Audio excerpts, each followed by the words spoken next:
Let's get the mood lighting on.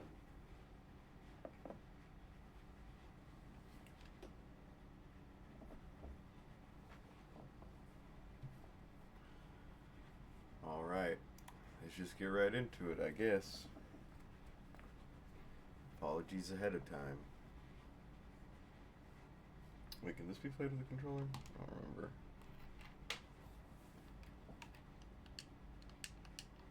No.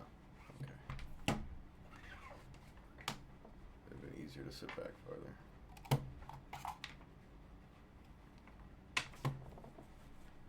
Alright. Okay, everyone. After some time passes, Monica calls out to the club room. Why don't we share our poems now? Before I know it, everything is back to normal. Everyone goes to retrieve their poems, and I do the same. Excuse me. I make eye contact with Monica, and she smiles at me. I wonder what she was talking about with Sayori. Who should I show my poem to first? I guess Monica. Hi, Davernack. Have you thought about what you want to submit to perform at the festival? Well, being in this club is one thing, but performing in front of a bunch of people, I'll have to give it some more thought. Okay, no pressure. But whatever you do, I'm sure it'll turn out great. It would also make me happy to see. Ah ha ha ha. Anyway, let's take a look at today's poem. Sure. I let Monica take the poem I'm holding in my hands. I don't even remember what the poem was about. Your style has gotten so refined, Davernack. Yuri's been teaching you a lot of things, hasn't she? Well, I guess so. Yeah, I've been noticing how much time you spend with her. I think I've heard her say more words these past couple days than she talked in the whole year. Not sure how you did it, but that's pretty impressive. Well, she just needs some patience and a way to talk about all the things in her head, I guess. I'm still getting the hang of it myself. You're certainly putting in a lot of effort. You must really like her. That's... Ha ha ha ha. It's awfully suspicious, you know. Spending time with her in the club room every day. Reading that edgy novel with her. Well... I just feel bad that she has a hard time socializing. It makes me want to make sure she doesn't spend all her time alone. Besides, the novel isn't too bad either, you know. Alright. I get you. Just be careful, alright? I know that Yuri isn't used to opening herself up. So if something bad happens while she's vulnerable, it could be really hard for her. Her books aren't a total escape from reality. They're just a bandage. You say that like I'm going to hurt her. Sorry, I didn't really mean that. If anything, she might accidentally hurt herself. Anyway, I'll share my poem with you now, alright? Alright.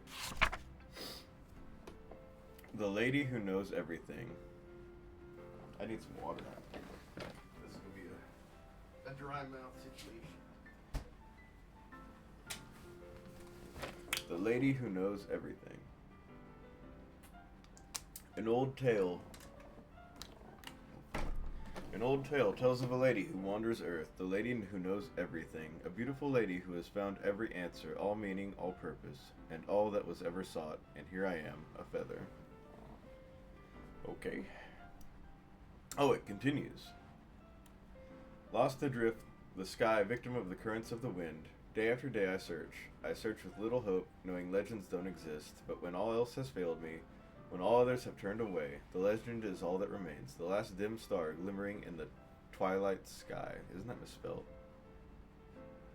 Until one day the wind ceases to blow, I fall, and I fall and fall and fall even more, gentle as a feather.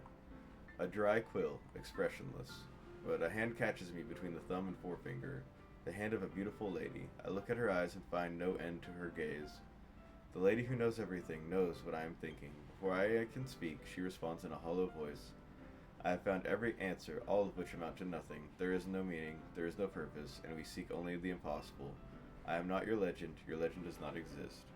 And with a breath, she blows me back afloat, and I pick up a gust of wind.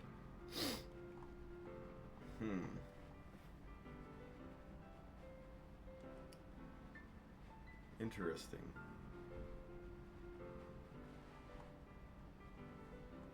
wonder if Monica's the lady who knows everything. You know, I feel like learning and looking for answers are the sorts of things that give life meaning. Not to get too philosophical or anything, but it's kind of on my mind, so that's what I wrote about. I see. I never really put much thought into it. In a way, it's almost paradoxical. Because if we had all the answers, wouldn't the world start to lose its meaning?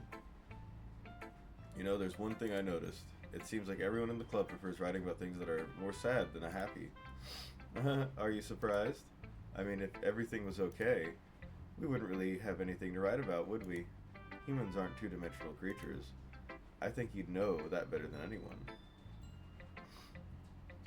But they are literally two-dimensional.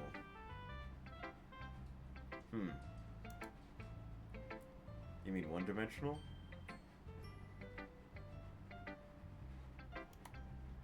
Ah, yeah, that. Anyway, here's Monica's writing tip of the day. Wait, what is she doing? This? Are you ever too shy to share your writing because you're afraid it's not that good? It can be really disheartening to get a lukewarm response to something you put so much into. But if you find other people who enjoy writing, then sharing becomes a lot easier. Because instead of just telling you that your writing is good or okay or bad, they'll want to focus more on everything that went into it and the things you can work on. It's almost like having your own little literature club, don't you think? That's my advice for today. Thanks for listening. Oh man.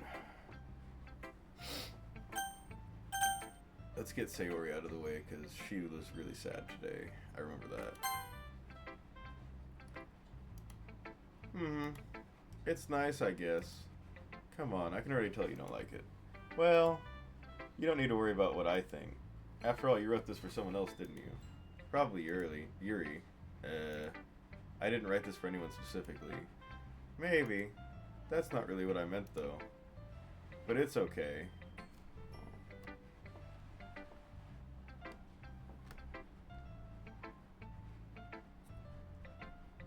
Hold on 1 second.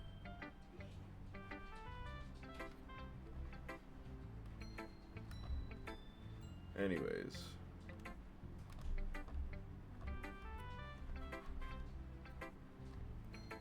But it's okay. You're making new friends just like I was hoping for. That makes me really happy.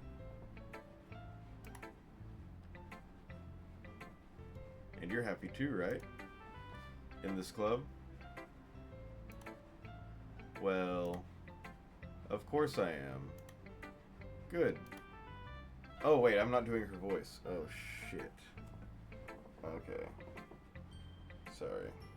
Let me get into character. That's all that matters to me!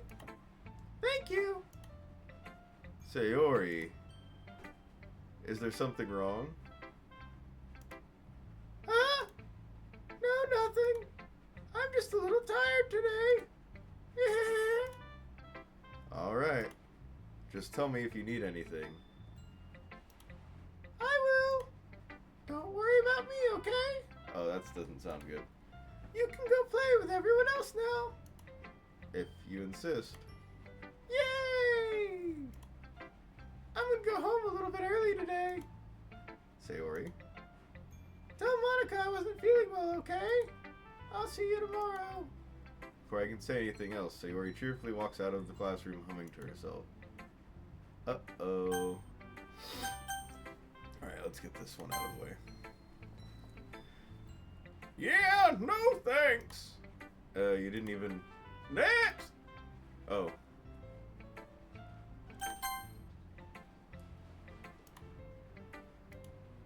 Your writing has only improved in these last few days. Every poem you've shown me has been nothing short of spectacular. I can really feel the emotions. I'm a little envious, even. I don't think it ever came to me this naturally. Yuri, that's the... Oh, fuck, I'm not doing her voice either. Sorry, I'm just reading. Yuri, that's the wrong way to put it. This never did come naturally to me, but I've been able to improve so much thanks to you. You're really the example I was chasing after. Is that so? Yuri gently smiles to herself. This feeling. I'm so glad I got the chance to share my writing. I never thought it would feel like this. I remember you mentioning that yesterday. I can't believe that you're so good at something and you've never even shared it with anyone. It's kind of a shame. Maybe, but it's not like I really had a choice. What do you mean? Well... Yuri smiles sadly. During lunchtime, I eat by myself. Did you know that? It's a great time to find a quiet spot and do some reading. In fact, I always have some books with me. You could say I really enjoy reading. Well, that's one way to put it anyway.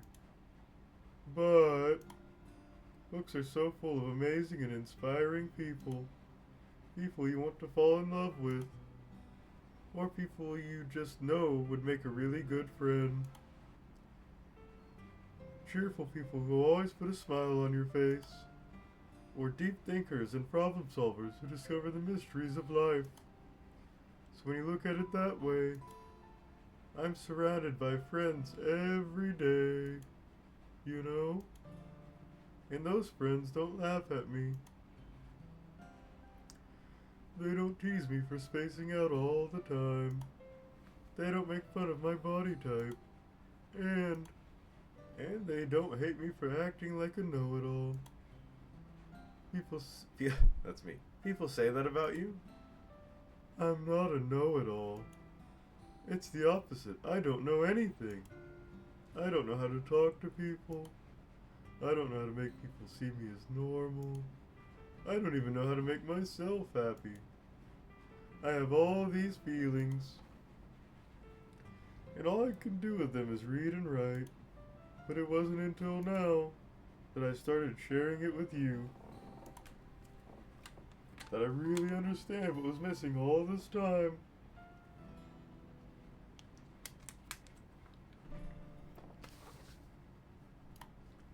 But I haven't really done anything. No, that's wrong. Just being patient and respectful. That's really important to me. I know I'm a difficult person. I speak too slowly. I second guess myself all the time. I read too deeply into things. But every time, you've always treated me just like anyone else. It's so rare that I feel comfortable with myself when I talk to others. That's why every time I talk to you, I just feel really happy. I see. Well, I treat you how you deserve to be treated, Yuri. And if other people don't see it that way, then screw them. I mean, I joined this club hoping I would make friends. And I would say I've had at least one success. Wouldn't you? If you put it that way, yeah. We really are friends now, aren't we? Yuri puts her head in her hands. This time she's smiling as she does it. Do you want me to do you want to show me your poem? Yeah, I do. Let me get it for you. Okay. Big sip.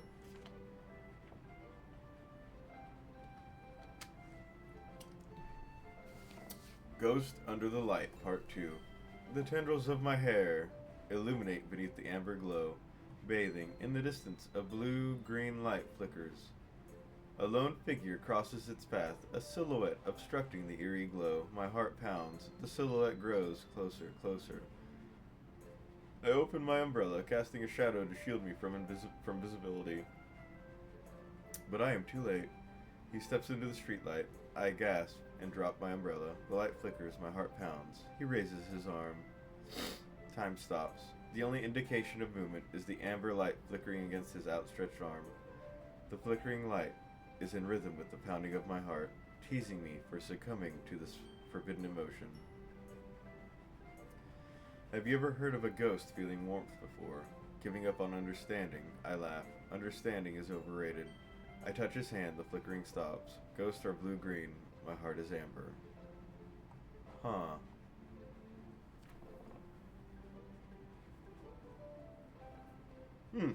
Interesting. Okay, well we know she's not a ghost because she ate chocolate and tea. So can she see ghosts? Finishing the poem, I start to hand it back to Yuri, but instead of taking it from me, she looks away. Do you dislike it? No, of course not. I just don't really know how I should respond. Accurate. Despite Yuri's poems usually being cryptic, it wasn't hard to figure out what this one was about. I mean, it was about a ghost, right? Or maybe about her problems making relationships with other people. She feels like an other. I don't know if I'll be able to explain this one. That's fine. I understand this one. Yuri is having an even harder time speaking than usual. Does this one mean a lot to you? Yuri nods. I'm not really good with words, but I'm happy that you shared it with me. So thank you. And I hope we keep spending time together. Despite my inability to make eye contact, I see a faint smile emerge on Yuri's lips. I once again try to hand the poem back to her, but instead Yuri gently takes my hand and pushes them back toward me. I hesitate in response to her warm touch. Okay, so she even is warm to the touch, so she's definitely not a ghost. What if I'm the ghost? You can, the poem is... Once again, Yuri fails to form a complete sentence. You mean I can keep it? Yuri nods. I'd love to. Again, Yuri faintly smiles as if she doesn't want me to notice. You always make me feel nice. I know I'm not good with people, but I hope that I can return the favor sometimes. Yeah. Don't worry. I think you do a good job. Here's my dog.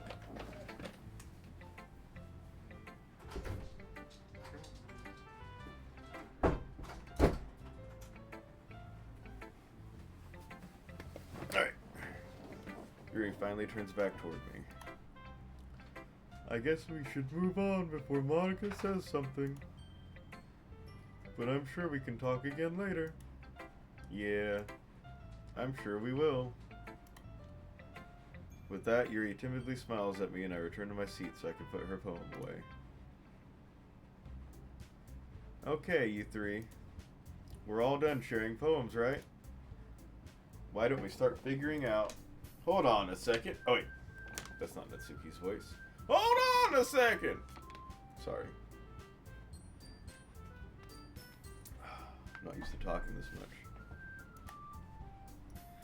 Is it just me? Or did you say something strange just now? Hi, Sandy. Eh?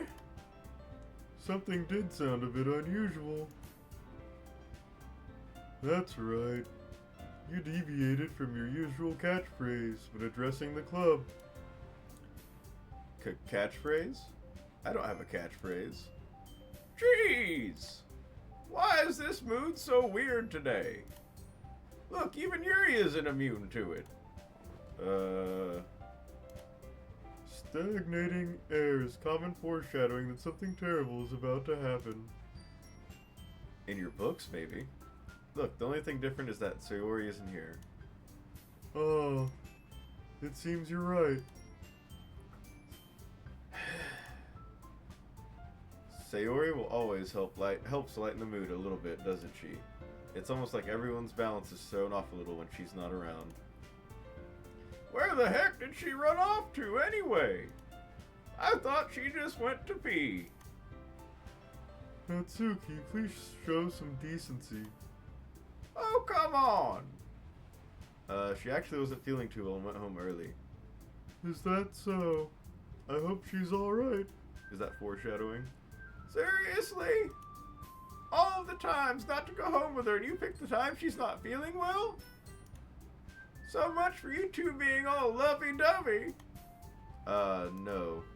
First of all, stop misunderstanding my friendship with Sayori. And second, she's kind of been avoiding me today, so I didn't want to force it. Oh.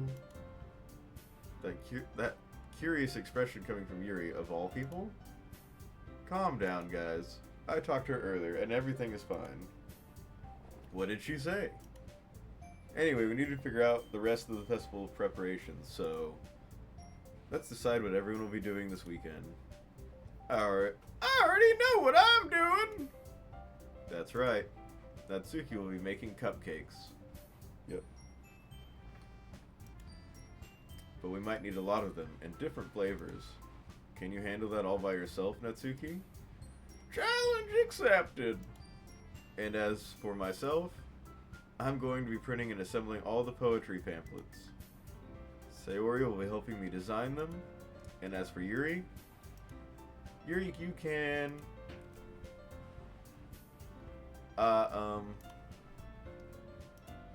Guys, can you help me come up with something for Yuri? I'm useless. No, that's not it at all. You're the most talented person here, you know? Now, Natsuki's pouting too? Geez, even I can tell now. I guess I never gave Sayori enough credit, but I can tell things are even harder on you when she's not around. Ah, that may be the case. But if I can't also be a leader on my own, then I won't grow as a person. So, Yuri, you have beautiful handwriting, you know? So you should make some banners and decorations to help set the atmosphere. Atmosphere? About that. I love atmosphere. Yuri's expression suddenly changes as she stares at her desk in the focus and starts nodding to herself. Your mind is already racing, I see. That's great. You'll be a wonderful help, Yuri. But anyway, that just leaves you. The one who is truly useless. Don't say that. In fact, both Natsuki and Yuri have some pretty heavy tasks to handle. It would probably go a long way to give one of them a hand. You could always help me out as well. I would be really appreciative of that. That's... Is Monica suggesting I spend the weekend with one of my club members? How about Sayori, jackass? How on earth are they going to respond to a suggestion like that? I suppose I wouldn't mind a bit of help. Well, even if you don't know how to bake, there's always some dirty work I could give you. It's not like Monica's going to give me a choice, and you should be sitting on your butt anyway. Natsuki tries to mumble a bunch of excuses like that. If I recall, Natsuki, you mentioned that you would like to handle the baking on your own. Davernak might not like to be around if you only make him out to be a nuisance. So therefore, he may be more suited to assisting with the decorations. Hold on, I never said that! I'm gonna sneeze. How hard could it be to make a few decorations anyway?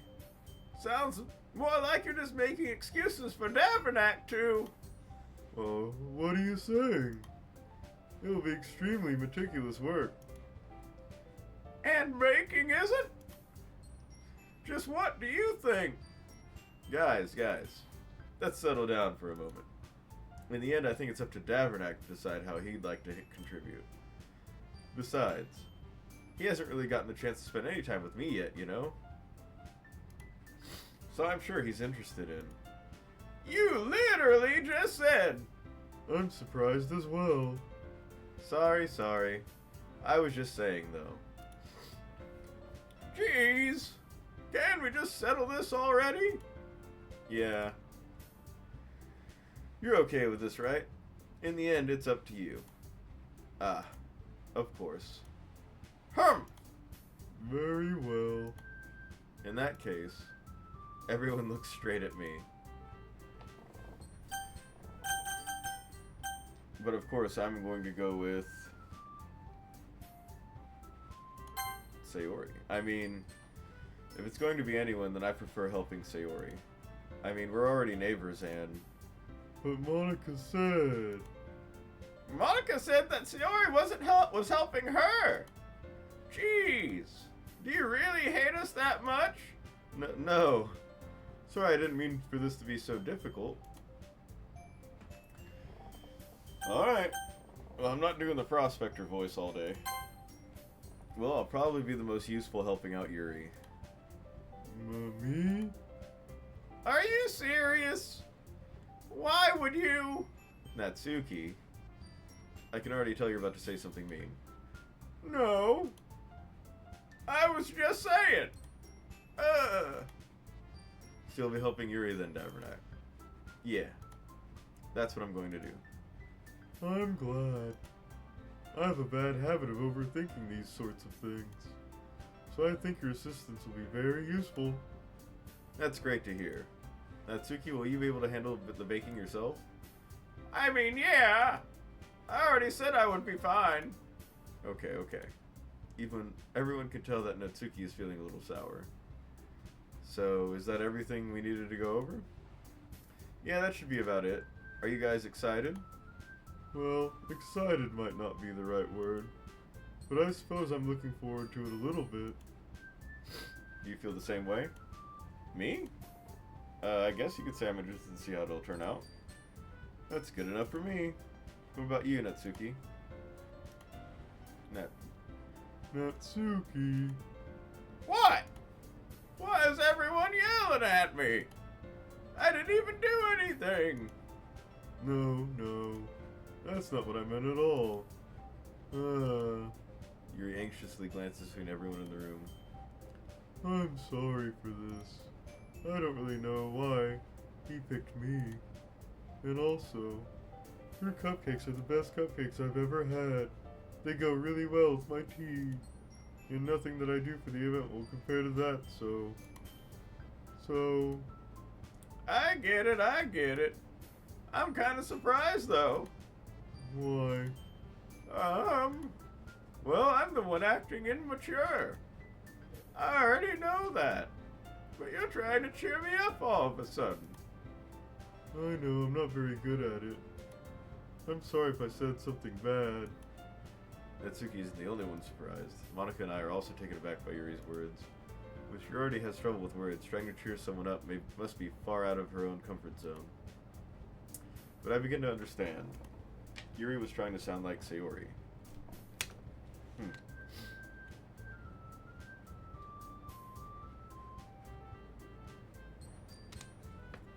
You know, I haven't really been looking at the actual, characters.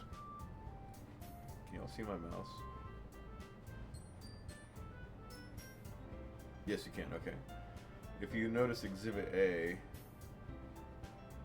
Exhibit B, and Exhibit C, it looks like they all have, horns. And I'm really wondering when this is going to turn into a horror game. Yuri was trying to sound like Sayori. Even if it didn't work perfectly, I can tell that she tried to say something Sayori would say at a time like this. Because Sayori always helps everyone smile and feel good about themselves. No! I kinda appreciated it. I'm sorry for making a big deal out of nothing, but I'm going to say this. You better not. You better bet that my cupcakes are going to be the best part of the whole event. I believe you. Yeah. I hope to see everyone do their best. But with that, there's nothing more for today. So I guess it's time for us to head out. All right, let's get out of here then. Everyone packs up their things. I start to follow Monica and Natsuki out the door as they chat between each other. I turn around. Sorry. I realized that I don't have any way of contacting you this weekend. Oh, you're right. I can't believe that slipped my mind. Should I give you my phone number? I think that would be the best way, yes. Alright then. Yuri and I exchange phone numbers. Okay. Then I'll be stopping by your house on Sunday. My house? Is that a problem? Just gotta go destroy his shrine to Yuri. No, not at all. I just thought I would be the one going to your house since I'm the one helping you. Oh, I suppose that makes sense. But if you don't mind, I think I'd prefer going to your house. Alright. In that case, it won't be a problem. I decide not to press Yuri for a reason. It's not like it should matter much either way, so I'll just need to make sure my room is clean. And my Yuri shrine is dismantled and hidden. I hope I managed to make myself useful in some way. I'm not really nearly as creative as you are. Don't underestimate yourself. I think that we'll make a very productive team. Even if you only chose me because you felt bad or something. Wait. You don't actually think that, do you? I don't know. It's difficult to come up with any other reason you may have chosen me. You're forgetting the one reason with the most common sense. I chose to help you because that's what I want to do. But... Yuri thinks to herself an extremely tense expression. Yuri, you're overthinking this. You wanted me to point out when you're overthinking, right? I didn't realize. I'm telling you I want to. That's all there is to it. Do you believe me? Yuri thinks really hard again. She looks straight into my eyes for a long while.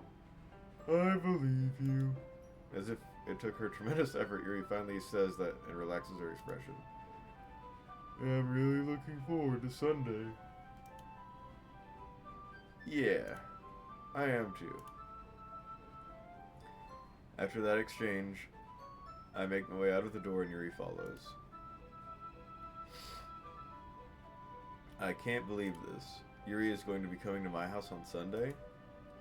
Even though I would have preferred to do this with Sayori, my anxiety still shoots through the roof. I guess I've gotten pretty used to handling her at this point, but who knows what might end up happening when we're outside of school. She even told me she was looking forward to it. Is he being caliente? I shake my head. Why do I feel nervous that Sayori finds out about this? It's not like we feel that way about each other.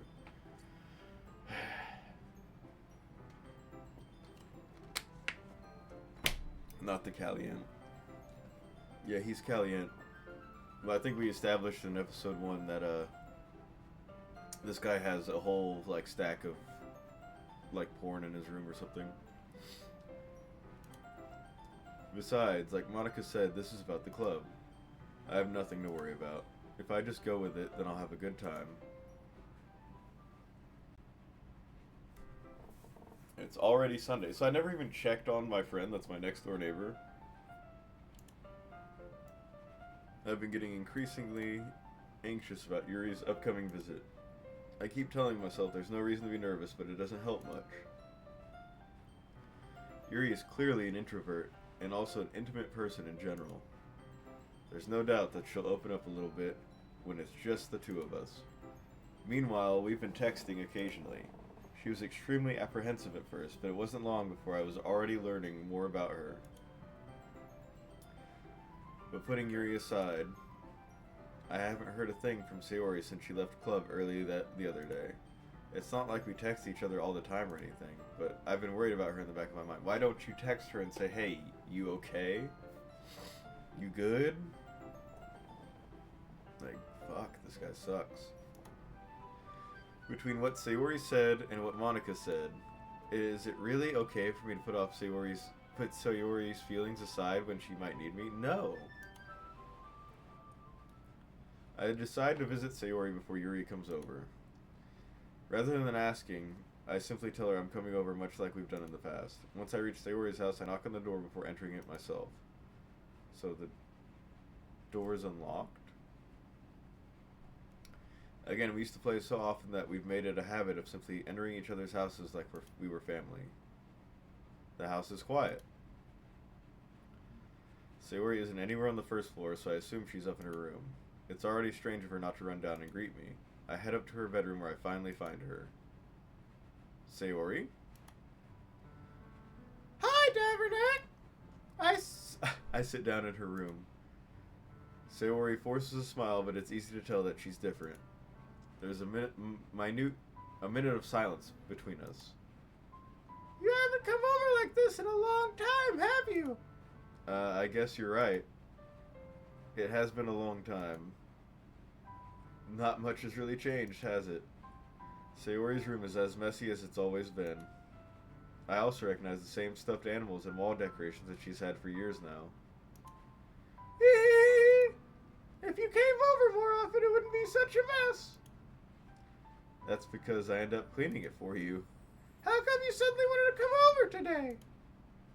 Aren't you supposed to see Yuri today? Ho ho. Yeah, but... Wait, how did you know that? Sayori had already left by the time we decided that last meeting. Monica told me. It's only natural for her to keep me informed about the festival preparations, right? Ho ho. That's true. But what about you? Aren't you going to be helping Monica today? Of course! But I'm just helping her online. We didn't plan to meet up or anything. So it's just me and Yuri then. Yep! There's more silence between us. Sayori stares in a random direction. Everything about her behavior is really uncharacteristic. I finally get to the point. I just wanted to see how you were doing. After you left on Friday, when something's wrong, you can't hide it from me. I know you too well. So... Sayori smiles, shaking her head. That's no good, Davernet. Eh? Why can't it just be like it always has been? This is all my fault. If I didn't get so weak and accidentally express my feelings, ho-ho!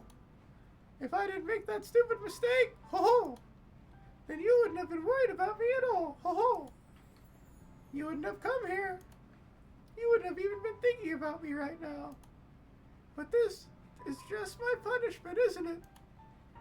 I'm getting punished for being so selfish. I think that's why the world decided to have you come over today. It just wants to torture me. Sayori. I grabbed Sayori by the shoulders. What on earth are you saying? Are you listening to yourself right now? I know something happened to you. There's no other explanation for you to be like this. So tell me already. Until I know, I won't be able to stop thinking about it. Sayori gives me an empty smile. You really put me in a trap, Daverneck. But you're wrong. Nothing happened to me. Ho ho. I've always been like this. You're just seeing it for the first time. See? Seeing what? What are you talking about, Sayori? You're really just going to make me say it, aren't you, Daverneck? I guess I have no choice this time. The thing is, I've had really bad depression my whole life. Who could have guessed? Did you know that? Why do you think I'm late to school every day? Because most days I can't even find a reason to get out of bed. Ho ho! What reason is there to do anything when I fully know how worthless I am? Why go to school? Why eat? Why make friends? Why make other people put their energy and caring to waste by having them spend it on me? That's what it feels like. And that's why I just want to make everyone happy without anyone worrying about me. I'm in shock. I can't even figure out how to respond. How is it possible that Sayori kept this from me the entire time that I've known her? Because you're a moron. A moron.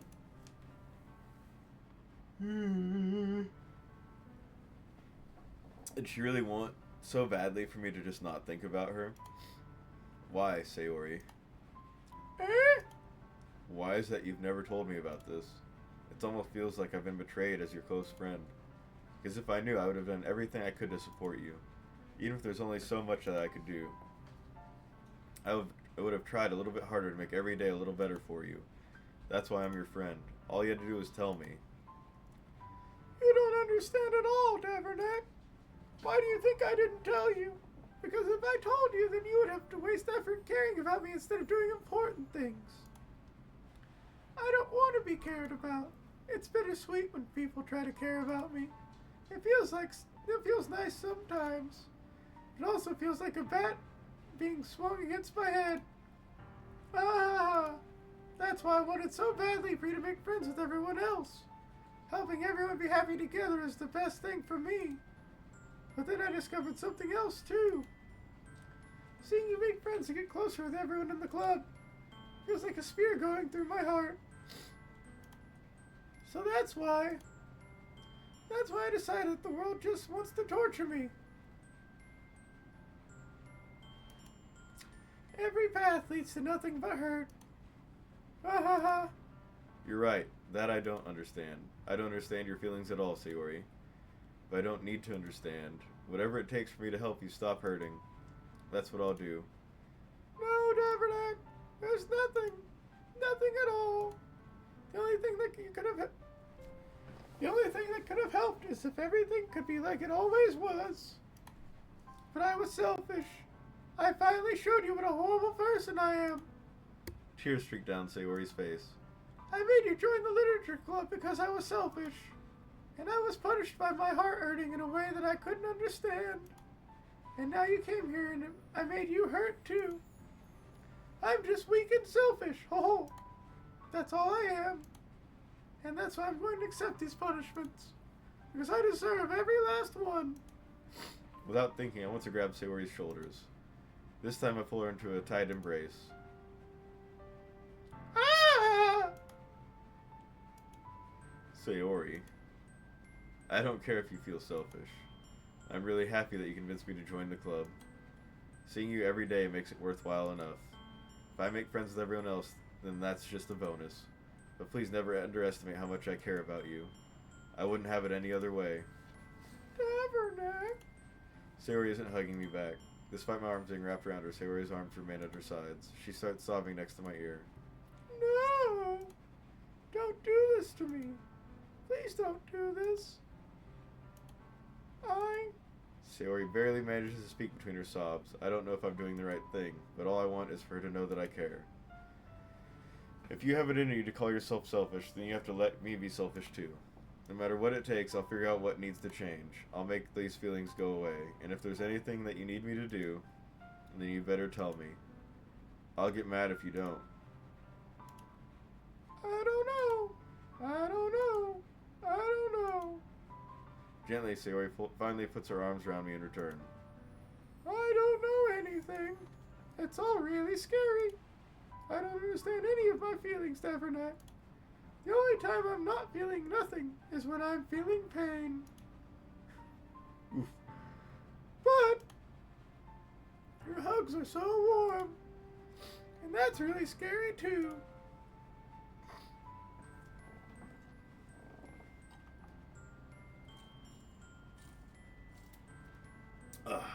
Delicious Summit Cola, not sponsored. Sayori lets me go. And she does so, I let her go as well. The festival is tomorrow. Yeah. It's going to be fun, right? Yeah. How would you like for me to spend it all with you? Ah. It's what I want. I promise. I think that would be nice then. Yeah. Sayori wipes her eyes. If I could spend the whole day here, I would. Of all days, this has to be the one where I have other plans. Maybe I should cancel. No, don't. Please don't. If you did that, then I really wouldn't forgive you. But it's almost time for Yuri to meet me at my house. At the very least, do you want to come along and help us out? It would be fun. To my surprise, Sayori shakes her head. I'm sorry. I don't know if that would be very good for me today. You understand, right? It's kind of hard for me to fully understand, but I'm trying my hardest. It's okay. Don't worry too much about it. I'll see you tomorrow, okay? Alright. I look forward to it. I say goodbye to Sayori and exit her house. On the way home, I find myself still feeling uneasy. It's hard for me to keep thinking about it when Yuri is about to come over too. I think Sayori is right. I shouldn't be worrying too much, and we're definitely going to have a great time tomorrow. I should just focus on what's ahead of me. As I approach my house, I see something that makes me feel a moment of panic. Yuri? Oh, thank goodness. You're a little early. I'm sorry I wasn't home yet. Were you waiting for a long time? No, I just got here. But I started to get really nervous when nobody answered the doorbell. You always could have texted me. If I had known, I would have reassured you and hurried more on my way home. I suppose that's true. I didn't think of that for some reason. It should be common sense to do that, but I decided to ignore it. Anyway, let's go inside. I see you brought a lot of stuff with you. That's right. And did you manage to find everything I asked you to buy as well? Yeah, pretty much. At least I hope I got everything right. I'm sure it'll be fine. I take Yuri to my room. The first thing she does is glance around curiously, which makes me feel anxious. It's so clean. Obviously not cleaned. This morning before you showed up. I cleaned it before you came over, so at least he's honest about that. That's very considerate of you to do. No. I would be really embarrassed for my room to be a mess while you were here. Semicolon burp. Well, I do enjoy cleaning. I would have gladly helped you clean. Ah. That would be even more embarrassing. Wait, don't look in there. I snatched Yuri's wrist, which was in the process of opening a desk drawer of mine. What are you keeping in that desk drawer? I'm sorry. I wasn't thinking for some reason. I was just spacing out. It's fine, it's fine.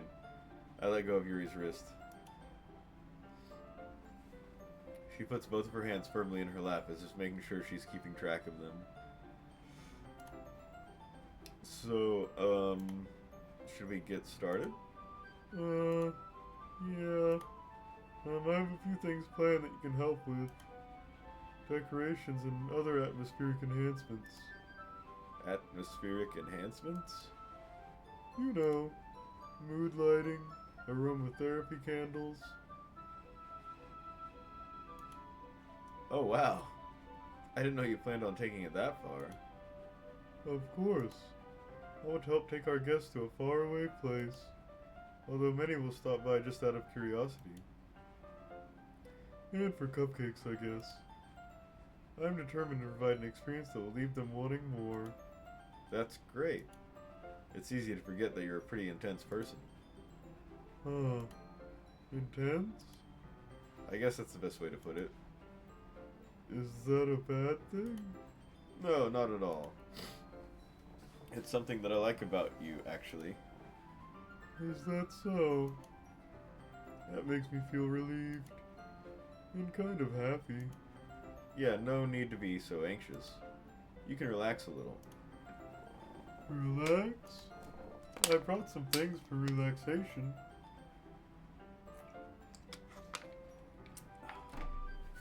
What'd you bring, a joint?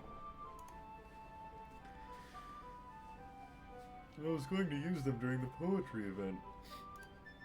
Oh yeah? Like what? Let's see. Yuri rummages through her bag. She pulls out a few candles, a wooden cylinder-shaped object. I did so... Oh, that's not me. I did some shopping on the way here, so I happen to have these in my bag.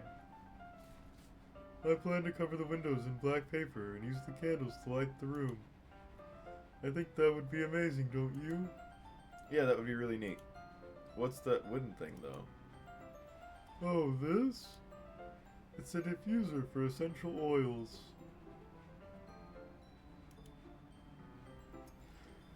How familiar are you with aromatherapy?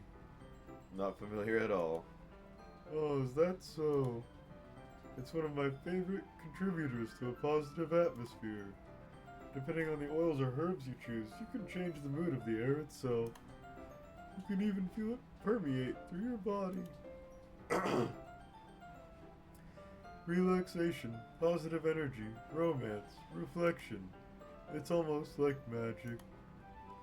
Yuri takes the cylinder and pushes a switch on the bottom. In just a moment, a thin ray of vapor begins to spout through a small hole in the top. Wow, that smells wonderful.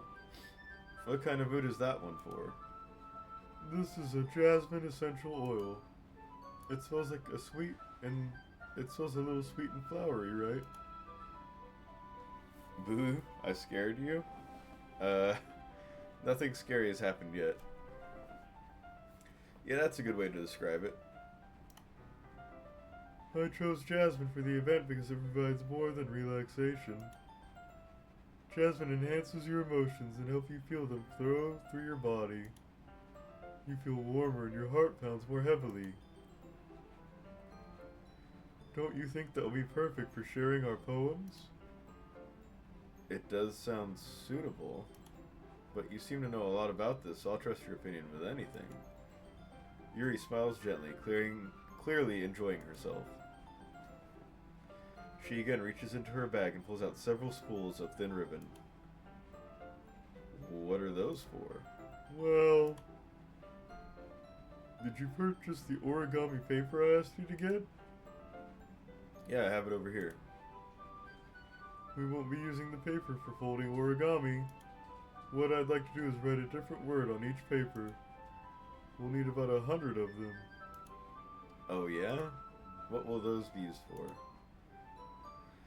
Well, I'm going to cut pieces of ribbon to hang from the doorway of the classroom. Then we can fasten the paper onto the ribbons to create a doorway curtain. Wouldn't that be beautiful? It would also catch the eye of those passing by the room. It may attract some to peek inside. That's really creative. Well, good. I'm glad you enjoy it. I was originally going for like Eeyore from Winnie the Pooh, but it's turning more into like Patrick Star. I had no idea you'd be so good at this, Yuri. She's more quiet. Yeah, I can see that. Is that so? Well, I suppose I do get a little intense, as you'd put it. Oh. Yuri giggles with red cheeks. Is it just me, or is she more relaxed when it's just the two of us? Or maybe it's the excitement she feels from sharing something that she enjoys. Here's a marker. You can write any characters you want. I'll help you once I finish cutting the ribbons. Ah, alright. Sitting on the floor together, the two of us get to work. I carefully draw a different character on each paper, doing my best to manage my bad handwriting. Yuri unravels a long strand of red ribbon to her desired length. Then she reaches into her bag once more and pulls out a pocket knife. The knife is strangely beautiful. The silver handle has an intricate pattern of waves etched into it. The blade itself is gently tinted blue. I'm trying to think what kind of metal that could be. Tinted blue. That's no ordinary pocket knife. It looks really fancy. Well... Embarrassed, Yuri looks away. What is it? You're going to think it's weird. Yuri, whatever it is, I have no reason to judge. To each their own, you know? If you promise you won't be weirded out. Alright, here we go. Big sip.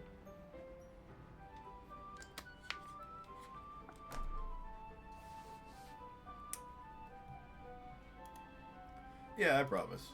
Alright. The thing is, I'm kind of into knives.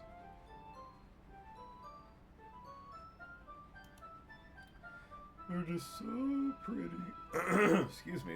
They're just so pretty. I can't help it. I don't know what it is. The combination of craftsmanship and the feeling of danger, maybe. She totally killed that raccoon, didn't she? What am I saying? Please don't think I'm weird for this. You're laughing at me. No, I'm not laughing at you. It's just funny how nervous you get about sharing. It's an interesting thing to be into, I guess. But I think it kind of suits you.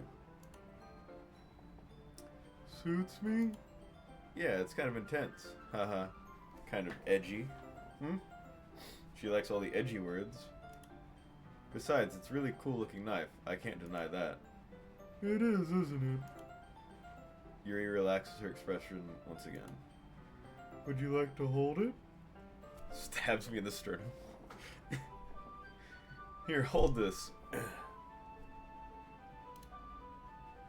Sure, I'll check it out. Ah, my neck. Yuri carefully hands me the knife with the handle facing me. Okay. I take it and turn it around in my hands. It feels heavy and extremely solid. Stupid warning coming? Where do you even get a knife like this? Curious of its sharpness, I feel the point of the knife with my index finger. He cuts his finger, doesn't he? Ow! Oh, Davernack. Why did you do that? I didn't expect it to be that sharp. I barely touched it at all. It's my fault. I should have warned you. This knife is extremely sharp. It can cut through skin like it's paper. Oh no. A small drop of blood trickles down the side of my finger. Yuri takes my hand and gives the wound a closer look. Ah. She stares at it and noticeably fidgets. So, vampire? Scared of the sight of blood?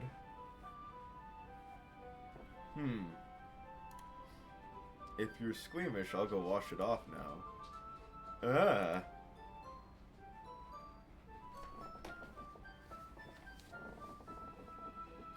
Without warning, Yuri puts my finger in her mouth and licks the wound.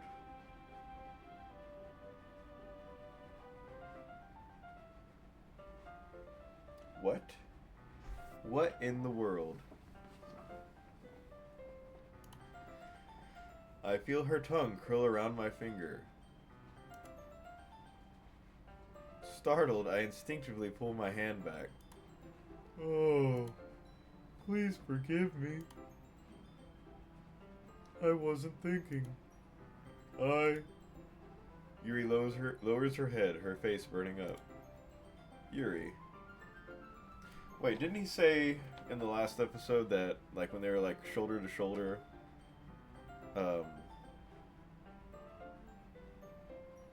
wait, he said she was warm, didn't he? Okay. I feel like she would be cold if she's a vampire. That's the most embarrassing thing I've ever done. I will say that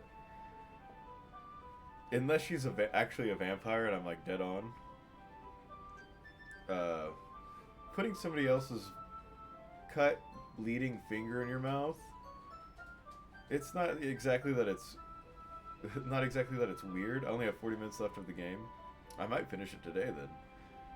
It's not exactly that the weirdness that gets me. It's just how like dangerous that is. Like, you don't know what kind of medical condition they have or diseases.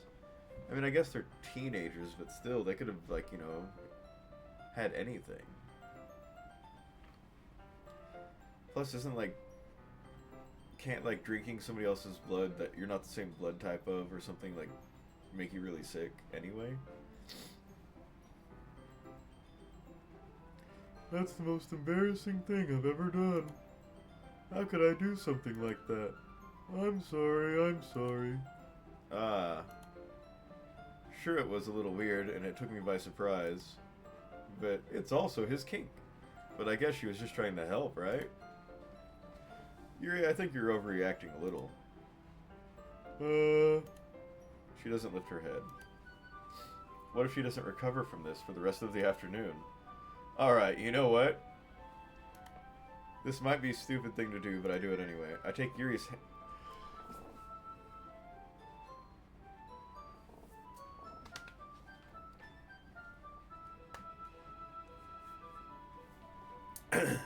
I take Yuri's hand and lick her index finger in return. Davernack, did you really just do that? I wiped my ass earlier and I didn't wash my hands even. Now we're, even. Yuri just looks at me like I did something wrong. I knew that would be a bad idea. If not for the sweet aroma of jasmine oil, the air would be extremely heavy right now. You're so weird. Yuri giggles shyly. Yuri calling me weird? I have no response to that. Where do you keep your bandages? I like to think that she's like a Renaissance era vampire, and she's like, where do you keep your bandages and iodine? I don't think I need one, actually. It was a tiny cut. Look, it already stopped bleeding. I see. She said disappointedly. That's relieving. I didn't have to drain you of all your blood. The tension is quickly lifted. We each resume our respective activities. I watch Yuri's knife cut through the ribbon like it's nothing but air. She's an immortal teenage vampire assassin. Meanwhile, I continue to make progress on the paper. After we finish attaching the paper to the ribbons, we lay them all out side by side, while Yuri dangles from the ceiling upside down like a bat. It looks better than I expected and will be very effective as a door curtain. It looks great. Good thing we're coming up with this, Yuri. Oh wait, she couldn't be a vampire. She was out in daylight. I'm stupid. She's just strange. Oh, thanks. It's just something I saw online, really. Unless they're like the Twilight vampires. Are you ready to move on to the next task? Yeah, let's do it. What do you have in mind? I'd like to create a banner. That's why I asked you to buy the paint tablets. Ah, that's right. One of the items Yuri asked me to buy was a kit of watercolor paint tablets. We'll need about 6 cups of water to put each of the tablets in. Do you mind fetching those for us? Of course not. 6 cups of water. I'll be right back in a minute. Thank you very much. Oh, and just a little bit of water is okay. If you fill the cups too much, it'll be too diluted. He comes back and she's just naked in his room. Taking Yuri's advice, I decide to use small plastic bathroom cups rather than full-size glasses. I put them on a plate to catch any paint that drips, then bring it back into my room.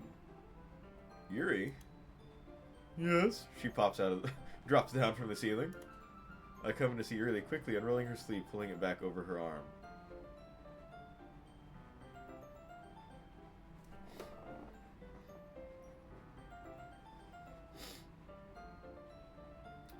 She's cutting herself with her very sharp, flesh-cutting knives, isn't she? Is she cutting herself and then drinking the blood? I think that's like a really good question. Sorry, I'm getting the sniffles. Very suspicious. Very, very sus. Ah, nothing. Your face is a little red. Is it too hot in here or anything? No, not at all. There's nothing wrong, so let's mix the paint. Yuri hurriedly dismisses me and takes it upon herself to unwrap the tablets, dropping them into the cups. Boo again? So, I thought we would do something simple that would look very nice. I'd like to paint a gradient across the banner, starting with the colors for a sunrise, then daytime, then sunset and nighttime. Once it dries, I'll write an inspirational quote across the banner.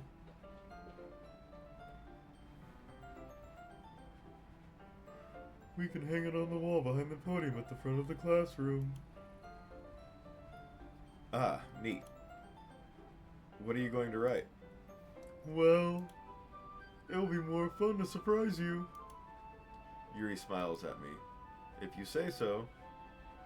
After rolling out the banner, Yuri and I kneel on opposite sides so we don't get in the way of each other. Yuri uses a brush and adds a few dots of different colors across the banner to serve as a color guide when we paint. That's a pretty good idea. This kind of reminds me of elementary school. Painting on a banner with watercolors feels a lot like art class projects we had back then. It's relaxing.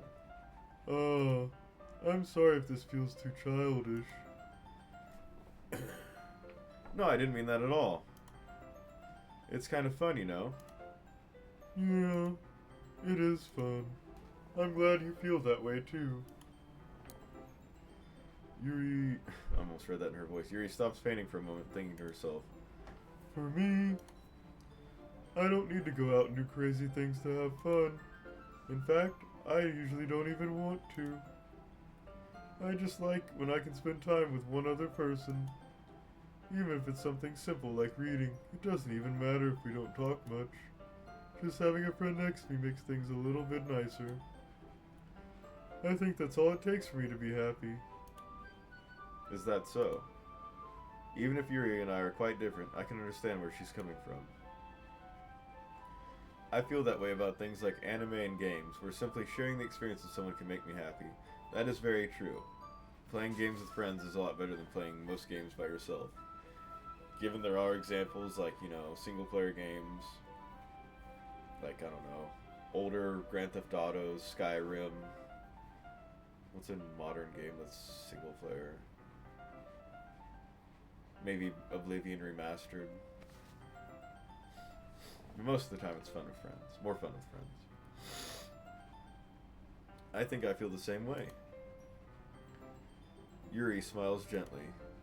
I knew you'd understand. Yuri leans over the banner to grab an unused paintbrush. But I move at the same time, causing my head to bump into hers. Yeah. So sorry. Yuri reels back and I quickly lift my hands in surprise. Are you hurt? No, I'm not hurt. It just startled me, that's all. Sorry, I should have asked you to get it for me. It's not your fault. Ah, your face. There are droplets of paint on Yuri's face and neck. Is there something on my face? He's gonna make a move, isn't he? Yeah, I accidentally got paint on you. Sorry, it's totally my fault. I'll get a towel right away. I rush out and fetch a small towel, then I dampen it with hot water. I return to my room and kneel back down in front of her.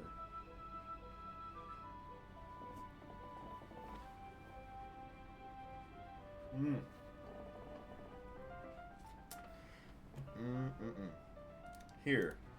I pat down Yuri's face and neck with the towel. Is something wrong?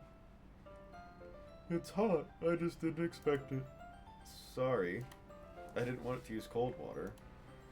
Having finished, I start to retract my hand, but Yuri suddenly holds my wrist. Wait. Just for a little longer. It feels really nice. Ah. I keep my hand still against Yuri's neck. She looks into my eyes. It's an intense expression that I recognize from when she reads her books. Almost as if she's lost in a daze, enveloped by her own thoughts. She's Kellyanne.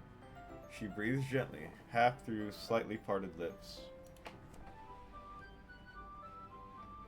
What is happening? Is it the aroma of the jasmine oil giving me this dizzy feeling? Yuri's gentle fingers wrapped around my wrist send a tingling sensation through my arm. Is she cutting off the circulation in his wrist? And suddenly her face seems to be much closer to mine than it was just a moment ago. Yuri slowly pulls away. Sorry. I've been feeling a little bit lightheaded today. I didn't mean to space out. It's fine. The moment is over as soon as it began. Yuri picks up her brush again, but her movements seem clumsier, like she's unable to focus. I remain silent, forced to ignore the event that just transpired. I hesitantly retrieve my own brush and continue to follow Yuri's example. That should do it. I finish filling the night sky with white dots that look like stars. Looking at the banner as a whole, it's very pretty and natural looking. I think it came out better than I expected. I'm really happy with the results. yeah, me too. Are you going to add the lettering now? Oh, not yet. It needs to dry first. That's true, but won't that take a while? Well, perhaps it'd be best to leave it here, then have you bring it tomorrow morning. Or bring it in the morning. I can do the lettering in the classroom before our event starts. Is that okay? That's totally fine. Wonderful. In that case, I don't think there's anything more for us to do here. Phew. You say that like you're glad it's over. Was I wrong to assume that you're at least enjoying yourself a little bit? Ah, no, it's not that. I'm just glad that we managed to get everything done. I see. I am too. I was a little concerned about time. I need to start making dinner soon. Speaking of dinner, I'm starving. Ah. So you don't have any time left?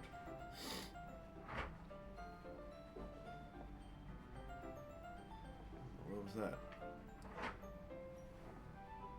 think that's the dog scratching the door. I was secretly hoping we would have extra time after finishing the work. Let me let my dog out real quick.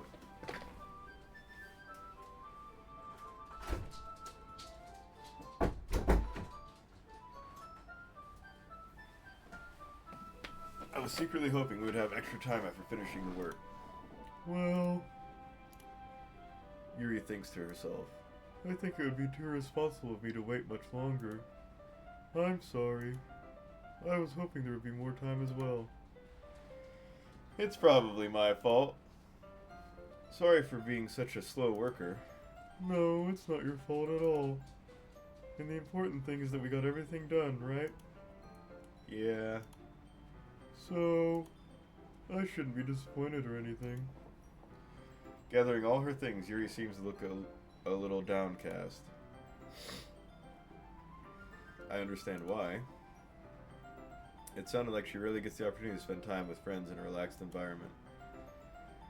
But that doesn't mean this is the last time it can happen. Once Yuri packs up, I walk her out the front door. Thank you very much for having me today. No problem, I'm glad I was able to help.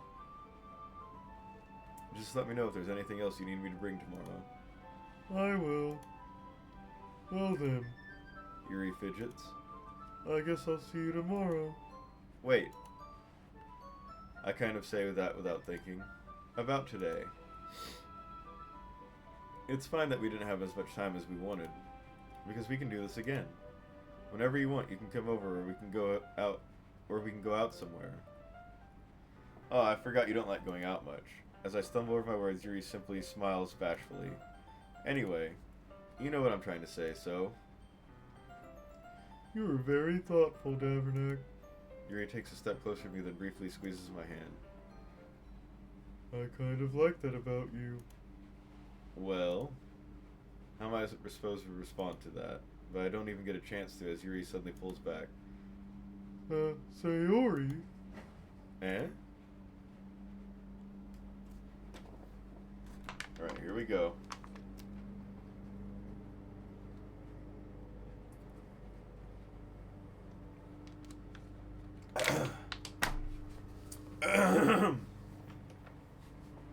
Ah!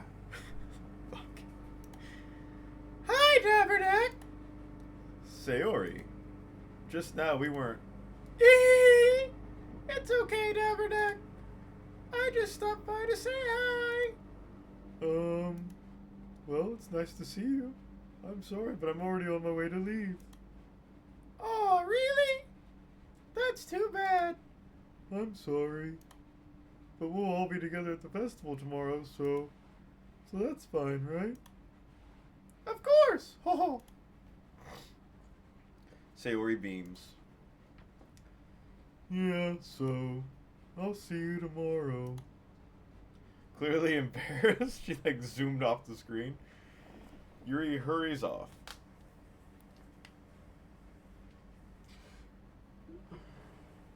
Sorry. Okay, now, how is our protagonist going to handle this? Is he going to be a jerk to Sayori now because she just cockblocked him? I really hope not. Sayori waves goodbye after her. Sayori, I thought you didn't want to come over today. Well, I tried staying in my room, but my imagination was being really mean to me. So I had to come here and see it for myself. See what? What are you talking about? You know, how much fun you were having with Yuri. And how close you got to her. It makes me really happy. Lie. They made such good friends. That's all that matters to me. Tears start to fall down Sayori's face. That's all that matters to me. Why am I Feeling this way? I'm supposed to be happy for you. Why does it feel like my heart is splitting in half? It hurts so much. Everything hurts so much. This would be so much better if I could just disappear. Sayori, don't say that. It's true, I'm tired of saying my name. It's true, Davernack. If I wasn't here, then you wouldn't have to waste your sympathy on me. You wouldn't have to put up with me being selfish. Monica was right. I should just... Monica? Monica was right about what? Did Monica tell Sayori to kill herself? Whoa. Sayori, what I said before is true. I'm not going to let this continue. Caring about you like this isn't the burden your mind is making it out to be. It's something that makes me happy. It's something that I wouldn't trade for anything else. So even if it takes an entire lifetime, I'm going to be by your side until you don't feel any more pain. But... Sayori looks away. I put a hand on her shoulder to reassure her. I'm scared. I'm really scared. What are you scared of, Sayori? I'm scared that I might like you more than you like me. Sayori? It's true, isn't it? I was weak and started to like you too much. I did this to myself. Davernack, I like you so much that I want to die. Oh, that's how I feel. And... That's enough, Sayori. I don't want you to hurt anymore. I slide my hand down Sayori's arm and squeeze her hand in my own. Do you remember how I said I always know what's best for you? Do you still believe me? Wordlessly, Sayori nods. Even if you don't understand all of your own feelings, I know what you need the most right now, and that's what I'm going to give you. Sayori?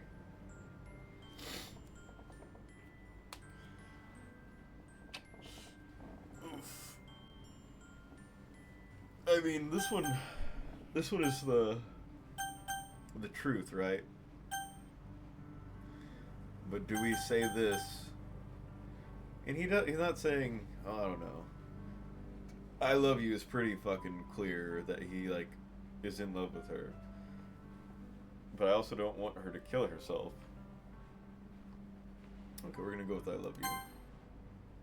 I love you. Those are my true feelings, so there's no way you could like me more than I like you. I should have realized it sooner, but spending time with everyone at the club, making new friends, and having fun with you every day, it helped me realize that you're truly the most important person to me, and that's why I'll accept any of your burdens. As long as we continue like this every day, with you by my side, then I know we'll both be happy. Davernack! Suddenly, Sayori wraps her arms tightly around me. Davernack, is this really okay? Yeah. I hold Sayori in my arms and pull her closer. You'll never have to let go of me again. I love you, Davernack. I want to be with you forever. Oh, she's gonna kill me now? Me too. I feel Sayori's grip around me weaken a little bit. What is this? Sayori? I'm supposed to be happy right now. I always thought that this would be the happiest moment for me. Oh, but why? Even now? Why won't the rain clouds go away? They're not going away at all. It's okay, Sayori. It might take some time for things to be better again. But no matter how long it takes, I'll be there every step of the way. That's all that matters right now. Oh, okay. I trust you. Sayori and I slowly release each other. So, I guess that makes the festival tomorrow our first date, huh? What are you saying? Oh, I don't. Voice cracks. I don't want to think about those things, you know. I want everything to be the same as it has always been. Even if we really are a couple. I don't know if I could handle anything more right now. It's really new and scary to me. I understand. Well, we'll go at whatever pace suits you best. Hey, Davernack. Sayori gazes at me once again, smiling sadly. Even if I get really, really sad, this is the best thing for me, right? Eh? I don't really understand what Sayori means by that. Are you saying that this is making you feel sad, Sayori? I don't know. I don't understand what I'm feeling. It felt like a bunch of thorns when you told me you loved me.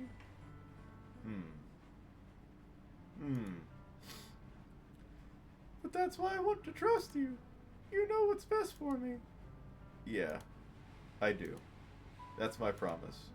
I say that, but in reality I've never felt more uncertain when it comes to Sayori. I know that I love her and she loves me, but I'm having as much trouble understanding Sayori's feelings as she is. Even though I can comfort her, I keep wondering if I should be doing something more or something different. I know these things will continue to plague me until things are back to the way they were. Is that what Sayori meant by not wanting anything to change? I don't know, but I know that I'll give it everything I've got. Sayori is the most important person to me, and I'll do whatever it takes to have a happy future with her.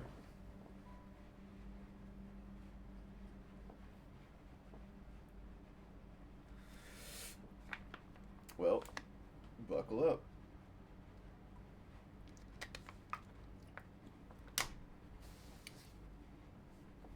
It's the day of the festival. Of all days, I expected this to be the one where I'd be walking to school with Sayori.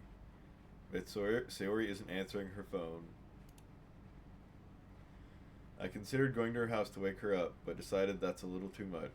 No, go to her house and wake her up. Meanwhile, the preparations for the event should be nearly complete. The banner Yuri and I painted is dry, and I gently rolled it up to take with me. She sent me a pleasant text reminding me not to forget anything, and I reassured her. Funnily enough, I probably feel the same way as Natsuki about the event. I'm more excited for it to be over so I can spend time with Sayori and Yuri at the festival. This is the last day. Well, but knowing Monica, I'm sure the event will be great too. I don't have a voice for Monica. Davernack, you're the first one here. Thanks for being early. That's funny, I thought at least Yuri would be here by now. Monica is placing the little booklets on each of the desks in the classroom. They must be the ones she prepared that have all the poems we're performing. In the end, I found a random poem online that I thought Monica would like and submitted it. So that's the one I'll be performing.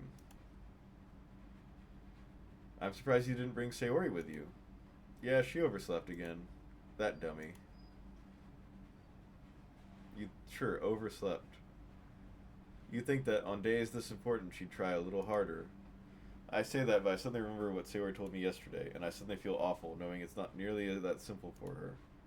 I only said it because it's the way I'm used to thinking, but maybe I should have gone to wake her up after all. Yeah! Ah ha ha. You... Let me do this thing again.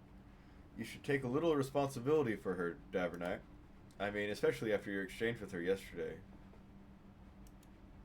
You kind of left her hanging this morning, you know? Exchange? Monica, you know about that? Of course I do. I'm the club president, after all. But... I stammer, embarrassed. Did Sayori really tell her about it that quickly? That we're a couple now? I didn't really plan on bringing it up with anyone yet. Jeez, you don't know the full story at all, so don't worry. I probably know a lot more than you think. Foreshadowing?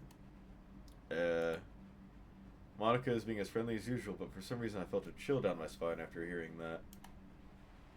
Hey, do you want to check out the pamphlets? They came out really nice. Yeah, sure. I grabbed one of the pamphlets laid out on the desks. Oh yeah, they really did.